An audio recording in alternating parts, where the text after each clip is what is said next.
기도하겠습니다.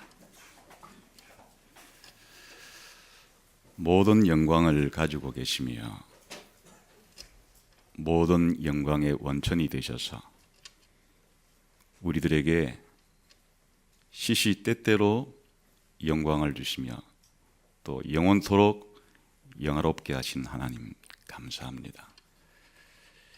이 시간도 하나님 말씀과 성령님의 도우심을 통해서 하나님의 영광에 대하여 더 새롭게 깨닫게 해 주시고 또 우리에게 주신 영광에 대해서 더 많이 알아서 영광에서 영광으로 이르게 하시는 영광의 하나님이 우리의 찬송의 제목이 되고 우리의 기도의 제목이 되고 먹든지 마시든지 무엇을 하든지 우리 삶의 내용이 되게 해 주옵소서. 예수님 이름으로 기도하옵나이다. 아멘. 여러분은 하나님께 기도할 때 보통 하나님을 어떻게 부르면서 기도를 하십니까? 사랑의 하나님, 이렇게 하나님 부를 수도 있겠죠. 위로의 하나님, 전지전능하신 하나님, 소망의 하나님, 나의 하나님, 우리의 하나님, 뭐 등등 이렇게 이제 하나님을 부르면서 기도를 하실 텐데 항상 그냥 어떤 하나님을 부를 때 한 가지 호칭으로만 부르세요? 아니면 하나님을 부를 때 여러분이 하나님께 뭔가를 구할 때 그 구하는 것께 좀 합당하게 연결시켜서 그렇게 하나님을 부르면서 기도를 합니까? 바울도 하나님을 향해서 기도할 때 항상 같은 이름으로만 하나님 부른 것은 아니에요. 또 다른 성경에 보면 하나님을 위로의 하나님이라 이렇게 부르기도 하고 또 때로는 소망의 하나님이라 부르기도 하고 이렇게 다양하게 하나님을 불러요. 그래서 이제 우리들은 이 에베소서 1장 17절에서는 사도 바울이 하나님을 지금 두 가지로 부르면서 기도하고 있거든요. 우리 주 예수 그리스도의 하나님이시며 아버지이신 분에게 또 영광의 하나님이시며 영광의 아버지에게 이렇게 이제 기도하면서 하니까 이 내용을 중심으로 생각을 해보려고 해요. 지난 시간에는 하나님을 우리 주 예수 그리스도의 하나님 혹은 아버지라고 부르는 의미가 뭔지를 생각해 보았죠.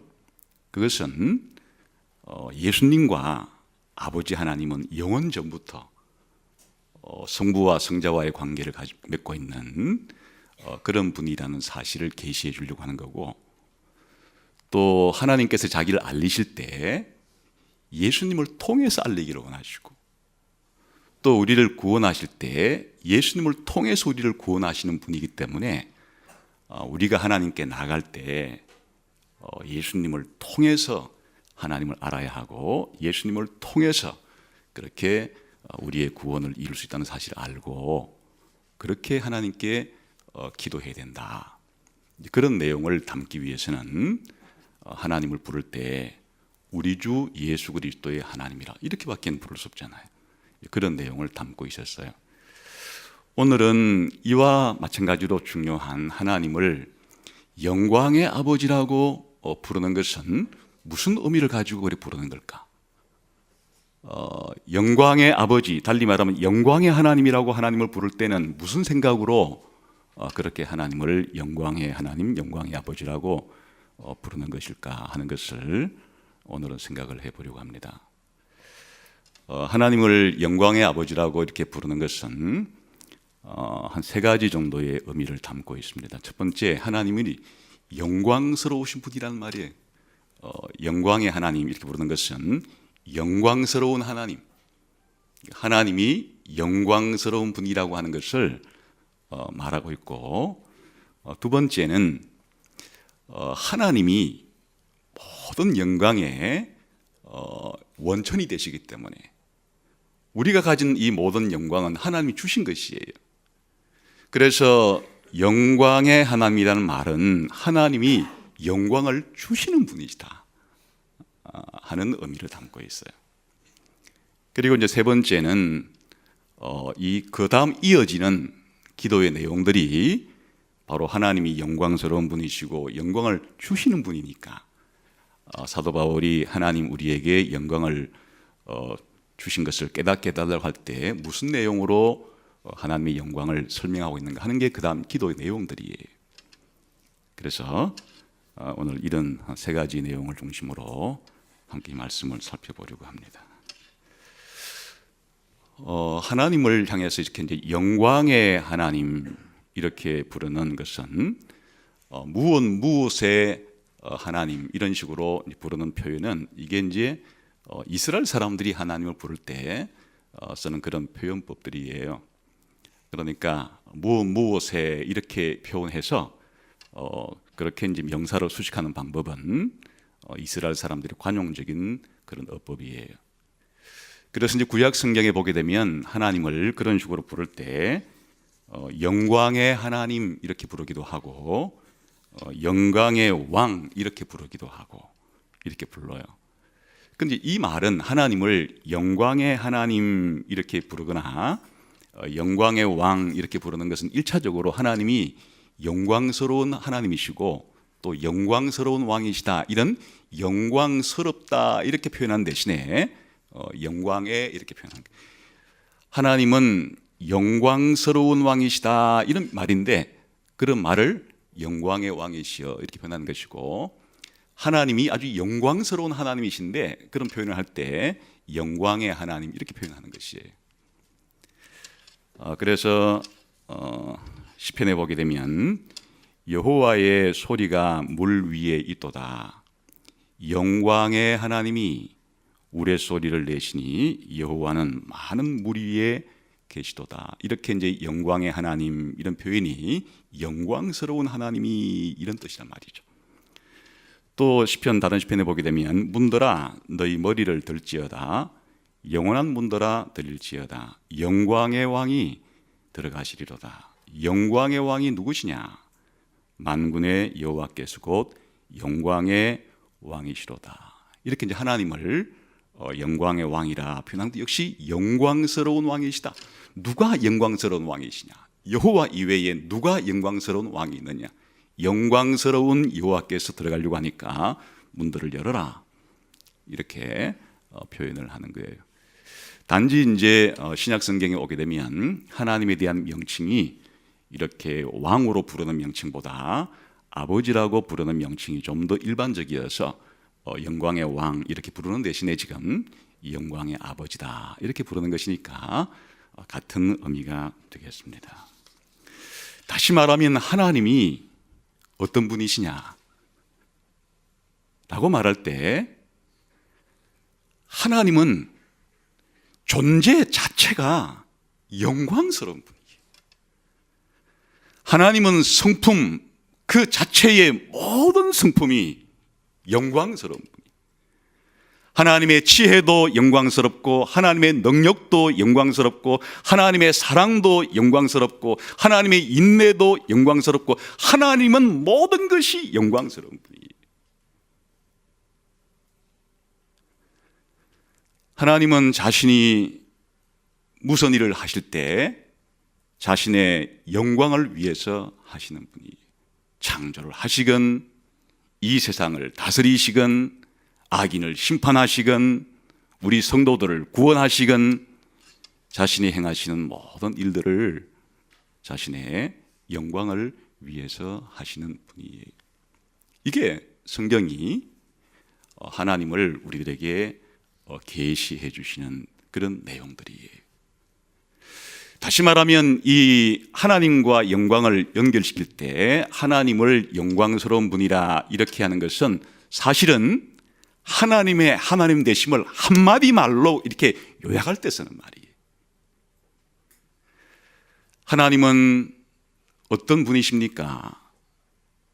하나님의 하나님 되심을 성경은 많은 내용들로 또 많은 이름들로 많은 형용사들로 우리들에게 소개해 주고 있는데 그 모든 하나님의 위대하심, 하나님의 탁월하심, 하나님의 이와 같은 하나님의 하나님 되심을 그냥 한마디 말로 압축하고 요약할 때는 하나님은 영광스러운 분이시다, 하나님의 영광이라고 이렇게 표현을 합니다. 17세기 때 웨스트민스터 신앙 고백서와 대소교례 문답을 만든 우리 믿음의 선배들은 하나님이 어떤 분이신가에 대해서 이렇게 말을 했어요. 여러분은 여러분이 지금 알고 있는 하나님의 모습과 17세기 당시에 우리 신앙 선배들이 성경을 읽으면서 하나님에 대해서 알고 고백했던 내용 한번 비교해 보세요. 웨스트민스터 신앙 고백서에 나오는 하나님에 대한 설명이 유일하시며 살아계시며 참되신 하나님이 계신다. 하나님은 존재와 완전성에서 무한하시며 가장 순수한 영이시며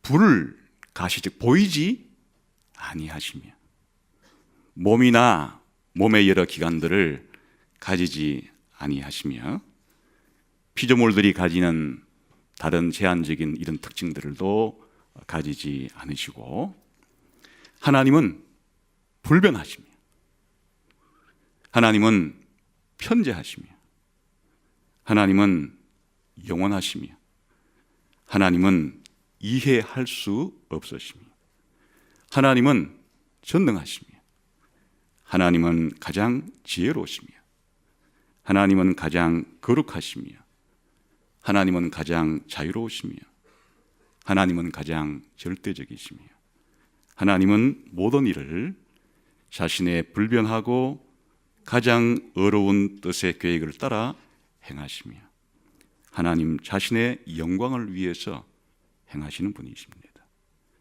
하나님은 사랑이 가장 많으시며 하나님은 은혜로우시며 하나님은 자비로우시며 하나님은 오래 참으시며 하나님은 선과 진리가 풍성하시며 하나님은 악과 범죄와 죄를 용서하시며 하나님은 자신을 부지런히 찾는 자들에게 상을 주시는 분이십니다.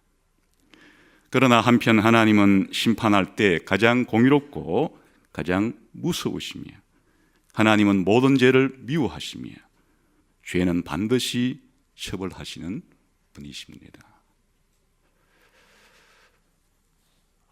여러분이 하나님에 대해서 알고 있는 지식은 우리 동일한 똑같은 피와 살을 뼈를 가지고 있는 인간이었던 불과 한 350년 전에 살았던 저 영국 땅에 살았던 그 신자들과 오늘 나를 비교해 볼 때 내가 알고 있는 하나님은 이들이 고백했던 하나님에 비해서 어느 정도나 이 가운데 그동안 내가 하나님을 생각할 때 그러한 분으로 알고 계셨습니까?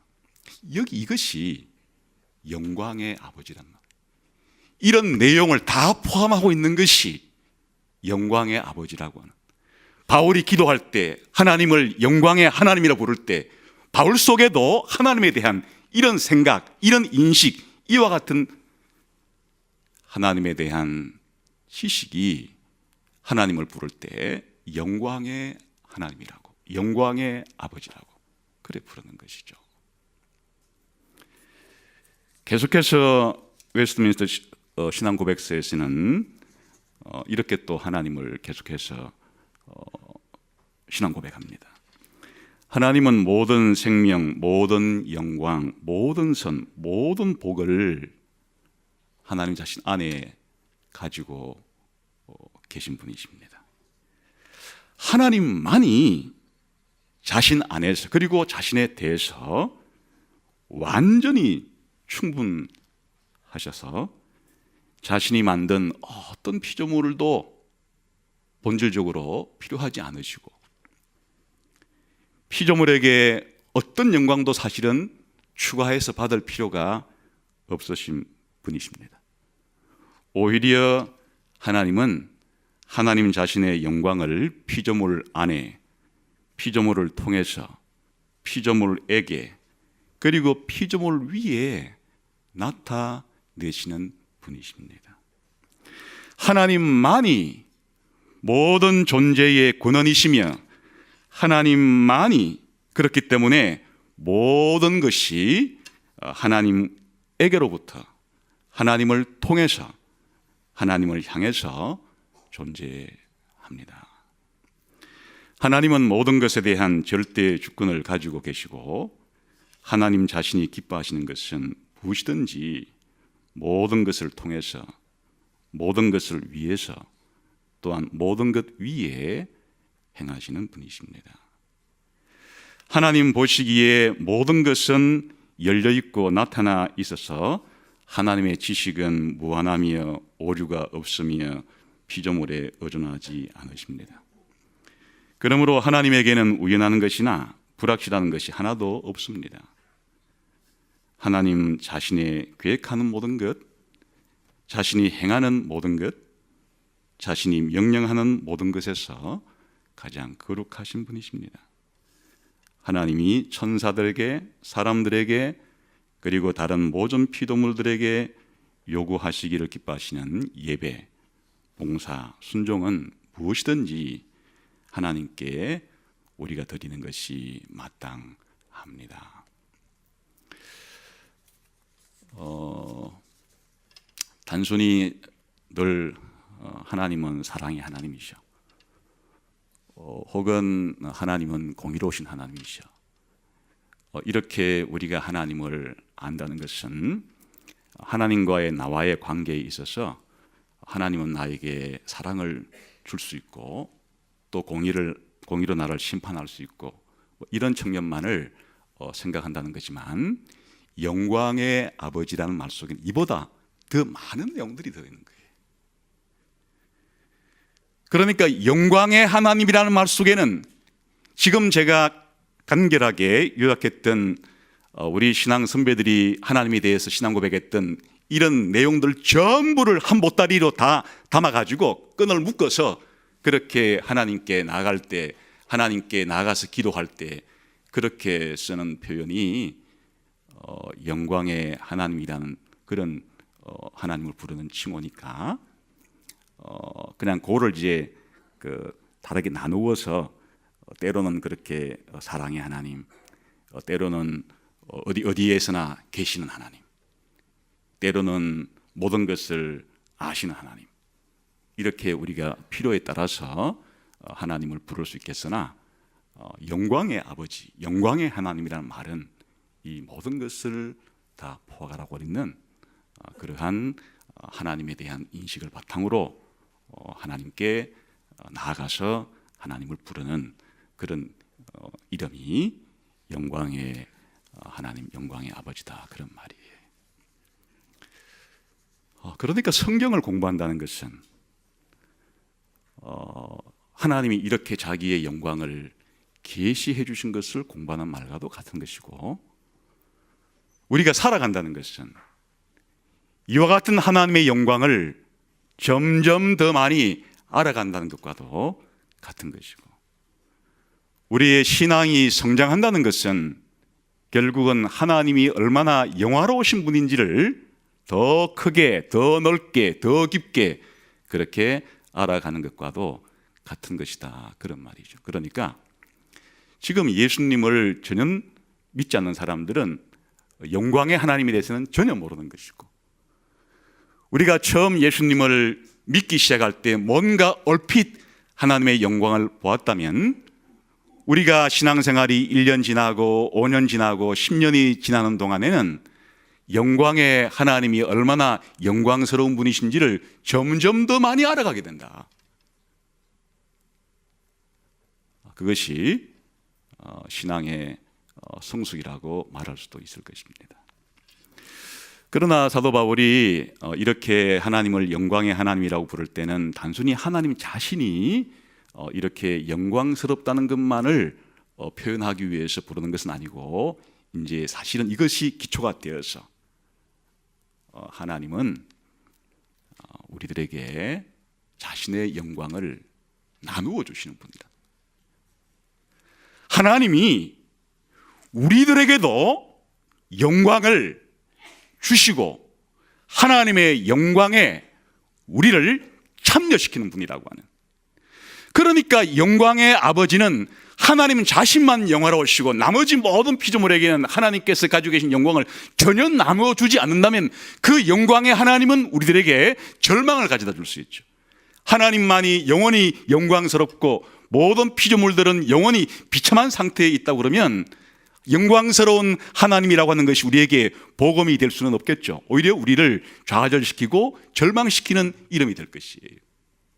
그러나 바울이 하나님을 영광의 아버지라고 부를 때는 하나님 자신이 영광스러울 뿐 아니라 우리들에게 자신의 영광을 주시기를 기뻐하시고 하나님의 영광을 주시기 위해서 우리를 부르신 분이라고 하는 생각이 있기 때문에 하나님을 영광의 아버지라고 그렇게 부르는 것입니다.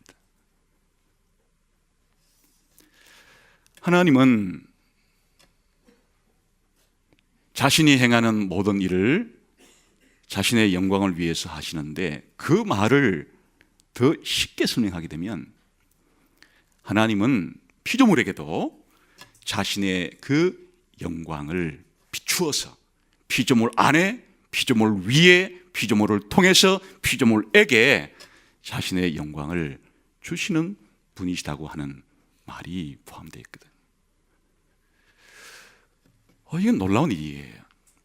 사실은 본질적으로 말하면 영광이란 단어를 쓰기에 합당하신 분은 창조주 하나님 한 분밖에 사실 안 계시는데, 성경이 우리들에게 계시해 주는 놀라운 복음은 무엇인가 하니까 그 영광스러운 하나님이 특별히 자신이 선택한 백성에게 자신의 영광을 주시려고 하신 분이다 하는 사실을 우리에게 성경을 통해서 알려주시고 계시해 주었습니다. 어떻게 하나님이 티끌에 불과한, 그리고 타락하고 범죄하여 하나님의 진노를 받기에 사실은 합당한 우리들에게 자신의 그 영광을 주실 수 있게 된 것인가? 여기에 그 앞에 있는 비밀이 있는 거예요. 하나님이 우리 주 예수 그리스도의 아버지가 되시고 우리 주 예수 그리스도의 하나님이시기 때문에 우리들에게 자신의 영광을 주실 수가 있게 된 것입니다. 예수님에게 하나님께서 먼저 영광을 주셨어요. 하나님 아버지께서 우리 주 예수 그리스도의 아버지께서 우리 주 예수 그리스도에게 먼저 이 영광을 주셨어요. 예수님께서 하신 기도의 내용 가운데 이런 내용이 있으면 들어보세요. 아버지여, 창세전에 내가 아버지와 함께 가졌던 영화로서 지금도 아버지와 함께 나를 영화롭게 하옵소서. 본디 아버지가 가졌던 영광처럼 아들도 영광을 가지고 계셨어요.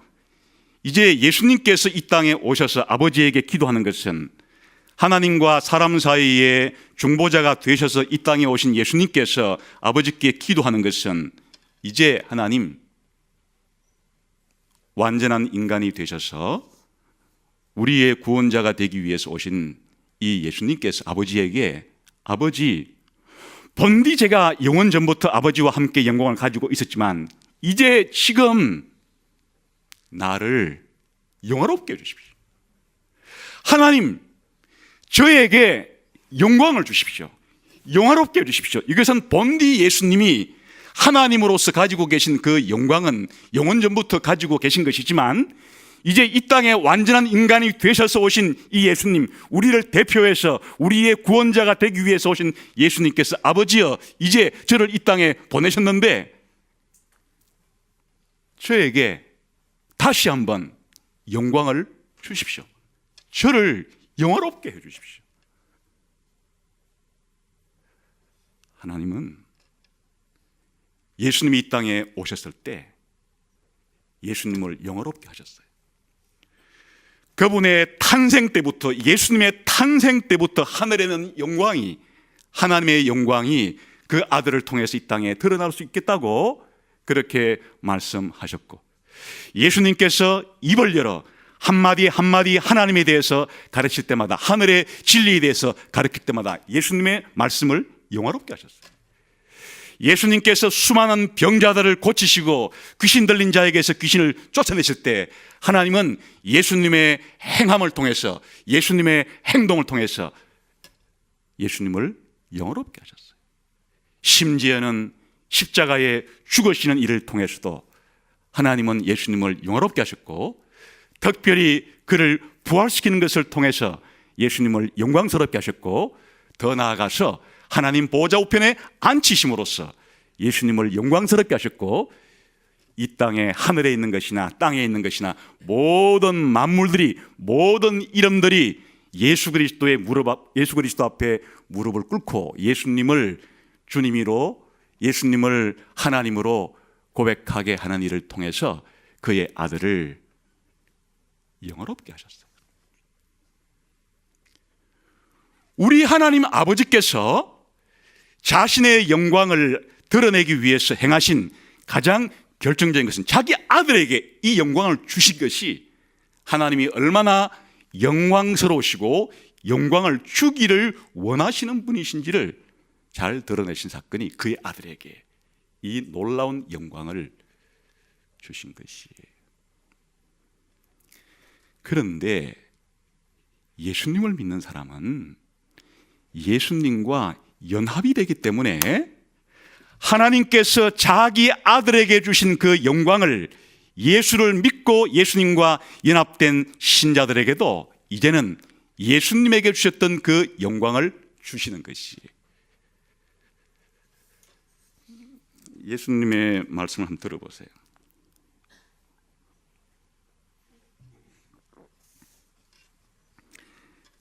내게 주신 영광을 내가 그들에게 주었사오니.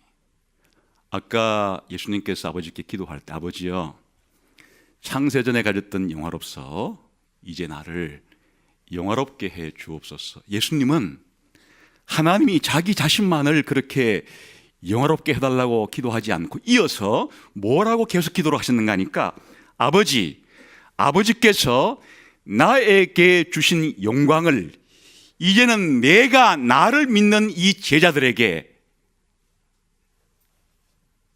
주었습니다.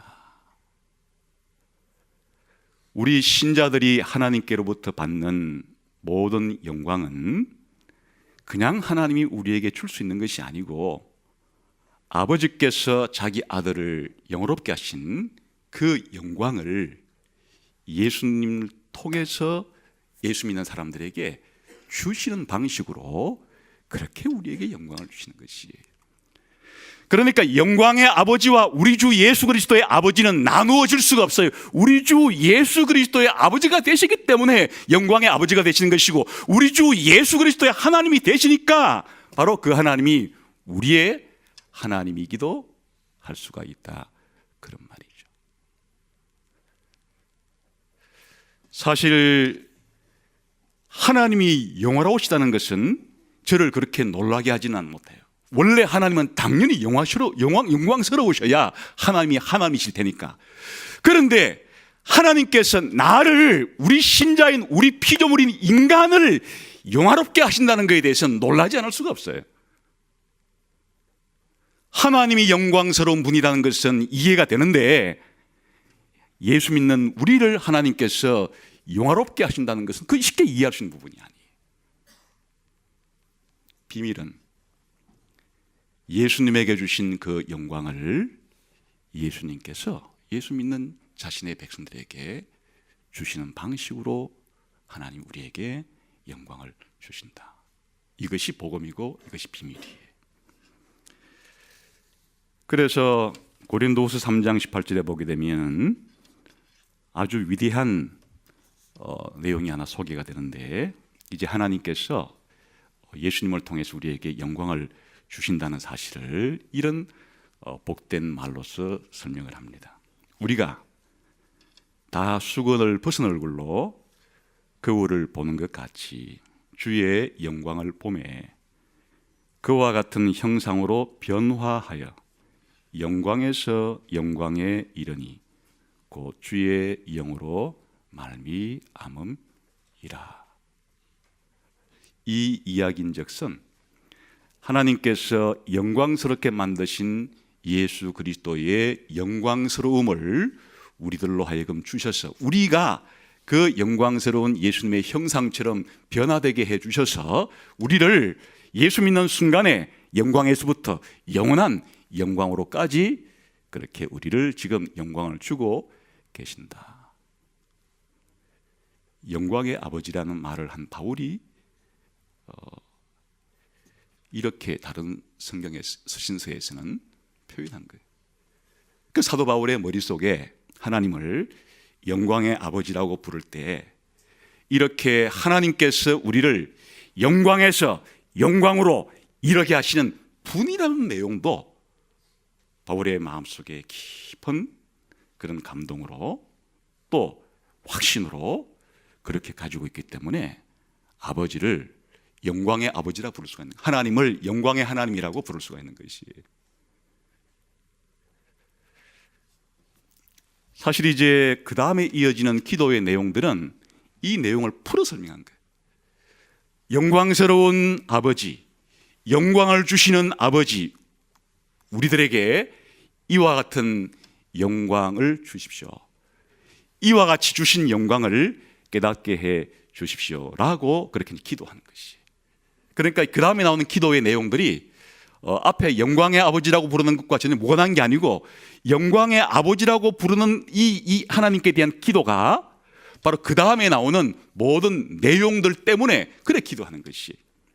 한 가지 예를 들면은 바울이 하나님을 위로의 하나님이라고 부를 때가 있어요. 그럴 때는 왜 하나님을 위로의 하나님이라고 부르는가 하면 하나님이 우리에게 위로를 주시는 분이기 때문에 그래 위로의 하나님이라고 부르는 거예요. 한번 들어보세요. 찬송하리로다.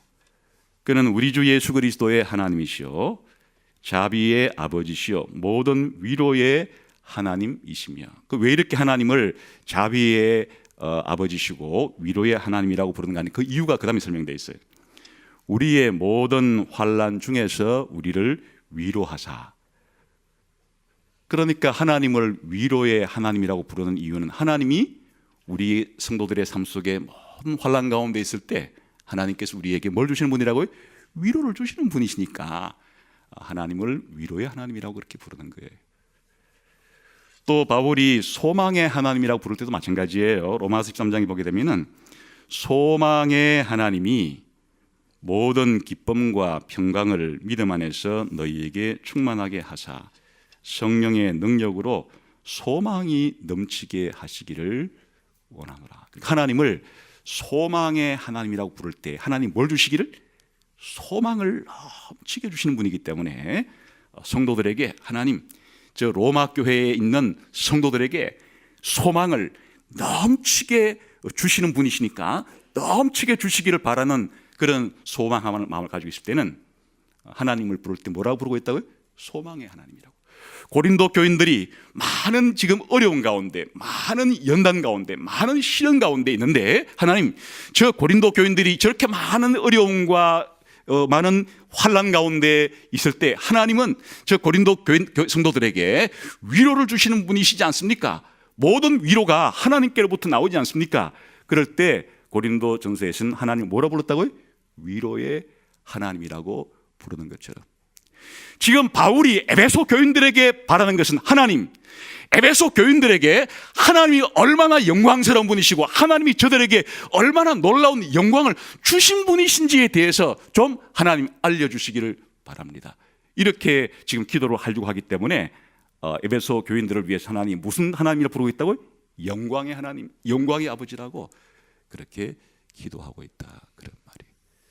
그런데 그 다음에 나오는 구체적인 내용들이 하나님께서 저희들을 부르신 부르심의 소망을 알게 다 영광과 관계되어 있어요.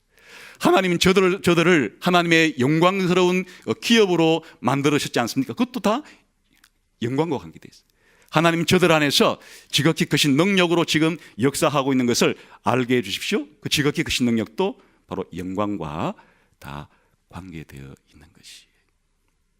예를 들면 하나님, 에베소 성도들이 하나님이 에베소 성도들을 부르신 부르심의 소망을 알게 해 주십시오. 이렇게 기도할 때 부르신 소망이라는 게 딴 게 아니고 하나님께서 우리를 예수 믿도록 부르실 때 왜 부르시는가 하면 영광 주시려고 부르시는 거예요. 그래, 우리를 부르신 소망이라는 게 딴 게 아니고 하나님이 우리들에게 영광을 주시려고 부르시는 거니까 부르심의 소망을 깨닫게 해달라는 것은 하나님께서 우리 신자들에게 예수 믿게 해서 주시려고 하는 그 영광을 알게 해 주십시오. 이 말이 다른 말로 부르심의 소망을 알게 해 주십시오. 그런 말이에요.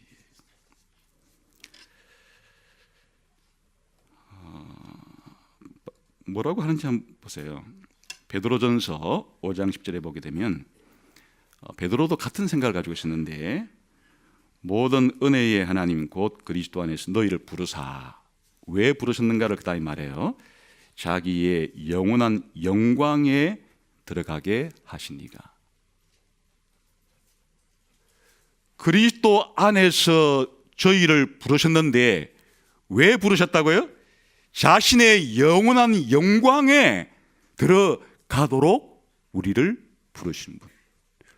우리를 부르신 부르심의 소망이 뭔가니까 자신의 영원한 영광, 하나님의 영광에 참여하도록 하기 위해서 우리를 부르신 분에게. 우리를 하나님께서 왜 예수 믿게 했느냐? 죄 용서 차원 정도가 아니란 얘기죠. 우리를 불러서 우리의 죄를 씻어주는 것은 하나님이 우리를 부르신 첫 번째 주시려고 하는 것에 불과하지, 예수 믿는 우리들에게 죄 용서해 주시는 것 자체가 하나님 우리를 부르신 궁극적인 목적이 아니다. 우리를 부르신 궁극적인 목적은 영광 주시려고, 자신의 영광에 우리를 참여하게 해 주시려고 우리를 부르신 분에게 우리가 감사하고 우리가 신뢰하고 우리가 그를 위해서 살아가고 해야 되는 거 아니겠습니까? 베드로후서 1장 3절에도 마찬가지에 그의 신기한 능력으로 생명과 경건에 속한 모든 것을 우리에게 주셨으니 이는 자기의 영광과 덕으로서 우리를 부르신 이에게. 자신의 영광을 주시려고 우리를 부르셨다, 그런 말이죠. 그러니까 하나님께서 우리를 구원하시려고 하는 궁극적인 목적이 이 엄청난 영광을 우리에게 주시려고 하는 것이다. 물론 이 영광은 지금 우리가 현재적으로 다 받은 것은 아니에요. 하나님이 주시려고 하는 이 영광은 우리가 부활할 때야 비로소 그 영광의 크기를 만끽하겠지만 비로소 예수 그리스도를 닮은 모습으로 우리를 만들어내셨을 때에야 우리에게 주신 영광의 그 놀라운 크기를 다 알 수 있겠지만은, 그러나 우리가 하나님 말씀을 통해서 지금 배우고 있는 것은 하나님이 우리를 부르신 부르심의 소망이 이렇게 우리에게 영광을 주시려고, 영광스러운 존재로 우리를 만드시려고 그렇게 우리를 부르셨다 하는 것을 배울 수가 있죠. 그래서 이런 성도가, 교회가 곧 하나님의 영광스러운 기업이에요. 하나님께서 가지신 최고의 기업은 천지 만물을 창조하셔가지고 하나님이 얼마나 영광스러운 분이신지를 보였는데, 하나님이 영광스러운 분이라는 것을 최고로 보이는 것은 완성된 성도예요. 완성된 교회예요. 이 하나님이 완성된 성도, 완성된 교회를 통해서, 쉽게 말하면 영광스럽게 만드신 성도, 영광스럽게 만드신 교회를 통해서 하나님은 최고의 영광을 받으시는 거예요. 그러니까 하나님이 가지신 기업에 하나님이 가지신 최고의 소중한 것은 바로 영광스럽게 된 성도 여러분, 영광스럽게 된 교회가, 그게 성도 안에 있는 하나님의 영광스러운 기업의 풍성함이란 뜻이. 이런 일을 행하려고 하면 얼마나 큰 능력이 필요하겠어요? 하나님께서 자신이 가지신 놀라운 영광 가운데 나누어 줄 수 없는 것은 말고 우리에게 나누어 줄 수 있는 이 영광을 예수님을 통해서 주시는 이 일은 하나님께서 엄청난 전능하신 능력이 필요한 일이, 천지를 창조하신 능력보다 더 큰 예수 그리스도를 부활시키신 그 능력이 예수 믿는 저와 여러분 안에 그렇게 역사할 때만 우리가 거듭나게 되고 예수님을 믿게 되고 회개하게 되고 거룩해지게 되고 장차 부활하게 되는 것이에요. 그래서 저는 여러분들이 지금 현재 신앙생활 할 때 현재 모습은 좀 부족하게 보이고 또 현재 모습은 때로는 넘어지기도 하고 또 시련 가운데서 불안해하기도 하고 염려하기도 하고 별로 영광스러운 모습은 아니게 보일 때도 있지만은, 그러나 여러분에 대한 제 소망은 변치 않아요. 왜 변치 않는가 하니까 하나님께서 참으로 하나님의 능력으로 부르신 사람들은 반드시 영광스럽게 만들 것이기 때문에, 사실은 부족한 목회자의 이런 설교와 부족한 목회자의 가르침과 이런 모범과 또 성도들이 서로 그렇게 도와주는 이런 연약함을 가지고 우리가 다른 성도들을 어떻게 영광스럽게 만들 수 있겠어요? 하나님이 하세요. 하나님이 최후의 심판날 이후에 영원한 천국에 들어간 우리의 모습을 볼 때 하나님이 우리에게 이렇게 하셨다. 하나님이 우리를 이렇게 영화롭게 만드셨다. 우리 모두가 그렇게 고백할 날이 올 것이기 때문에 그런 믿음을 가지고 그런 소망을 가지고 다른 성도를 바라보는 거예요. 영광의 하나님이기 때문에, 우리 성도들에게 영광을 주실 하나님이기 때문에 현재 벌어지고 있는 크고 작은 일들에 대해서 실망하지 않고 낙심하지 않는다.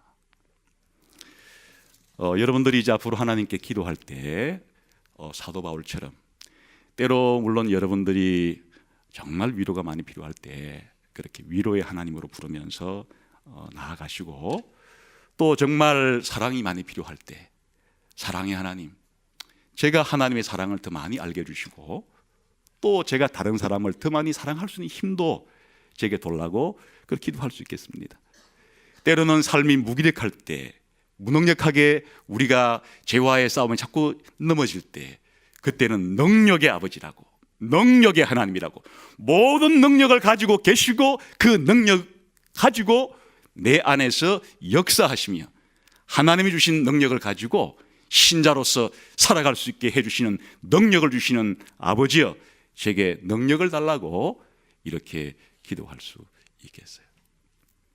그런데 이 모든 것을 포괄해서 영광의 아버지라고, 영광의 하나님이라고 부를 때는 하나님이 얼마나 영광스러운 분이시고 얼마나 위대한 분이시고 얼마나 탁월하신 분이신지에 대한 감각이 내게 살아있어서, 그것만이 아니고 장차 나를 영광스럽게 하실 하나님, 장차 우리 교회를 영광스럽게 하실 하나님을 찬송하고 하나님께 부르짖을 때, 내 속에서 현재의 비참한 모습들이 자꾸 드러날 때 이 현실을 거부하면서 앞으로 내가 미래에 펼쳐질 나의 모습은 영광스러운 모습이라는 것을 확신하면서, 우리 예수가족교회를 볼 때, 지상에 있는 불완전한 교회를 볼 때 지금은 불완전하게 보이지만 영광스러운 교회를 세우실 하나님에 대한 소망을 가질 때는 우리가 영광의 아버지에게, 영광의 하나님께 그렇게 기도할 수 있겠습니다.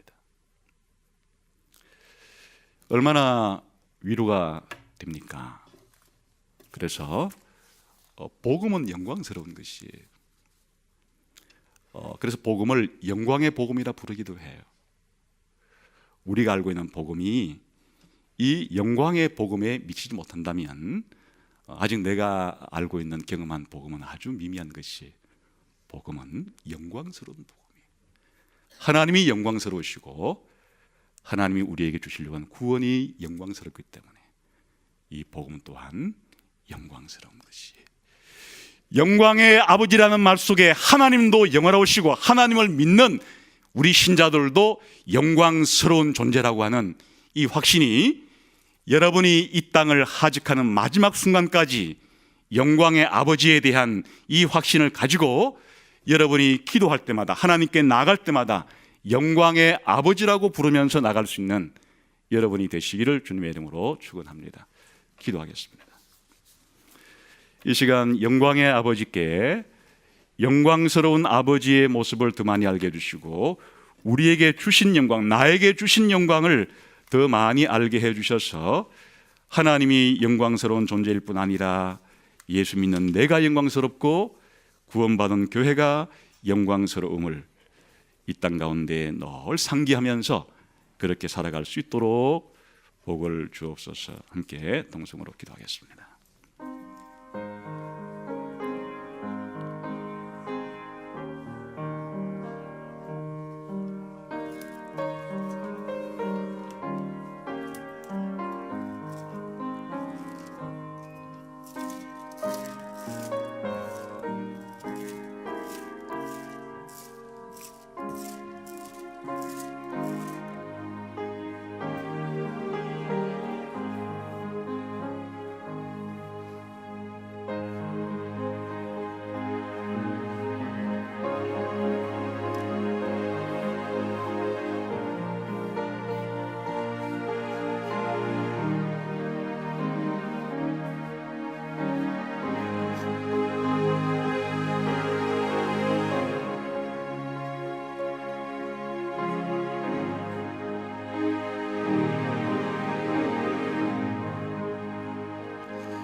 하나님 아버지, 우리가 살아가는 죄가 많은 세상 가운데는 비참한 일들이 많고 또 죄의 영향을 받고 살아가는 우리의 모습 가운데서도 때로는 비참한 것이 있어서 우리를 실망시킬 때도 있지만 영광의 하나님, 영광스러운 신자, 영광스러운 교회를 생각하고 이 모든 구렁텅이에서 우리가 벗어날 수 있게 해 주시고 현재 겪는 온갖 고난들을 앞으로 우리에게 주실 영광에 비추어서 생각할 때 현재의 이 고난은 아무것도 아니구나 라고 생각하면서 그렇게 이 세상을 살아갈 수 있는 우리 신자들이 다 되게 해 주옵소서. 하나님, 영광스러운 모습은 참 찾아보기 힘든 세상과 우리의 모습 가운데 영광의 아버지, 영광의 하나님을 우리가 생각할 때마다 새로운 힘이 나고 새로운 용기가 솟고 새로운 소망과 새로운 능력이 솟아나게 해 주옵소서. 예수님 이름으로 기도하옵나이다. 아멘.